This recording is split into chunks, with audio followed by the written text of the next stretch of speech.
তো বন্ধুরা দেখো, এখানে কিন্তু আমার একটা সফট ফুড রেডি করেছি, যেটা লাভবার্ড বদ্রি সব পাখিকেই দেবো।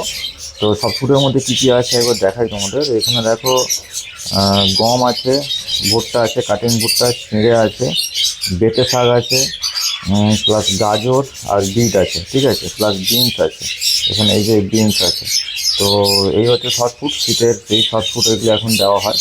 তো শর্ট ফুড শীতকালে এখন কিন্তু প্রচুর পরিমাণে শাকসবজি পাওয়া যায়, ঠিক আছে, যেমন বেঁটে শাক, মেথি শাক, পালং শাক, প্রচুর পরিমাণে শাক পাওয়া যায়। তো তোমরা কিন্তু ডেলি না হলেও সপ্তাহে অন্তত 3 থেকে 4 দিন এইরকম বিভিন্ন রকম শাক প্লাস বিনস, গাজর, বিট এগুলো মিশিয়ে পাখিকে যদি একটা শর্ট ফুড রেডি করে দিতে পারো, তাহলে কিন্তু পাখির বাচ্চার গ্রোথও ঠিকঠাক থাকবে, প্লাস পাখির যে হেলথ সেটাও কিন্তু একদম ঠিকঠাক থাকবে। তো এখন শীতকালে সবজি নিয়ে চাপ নেই, সবজি যত খুশি দাও, কোনো অসুবিধা নেই, ঠিক আছে।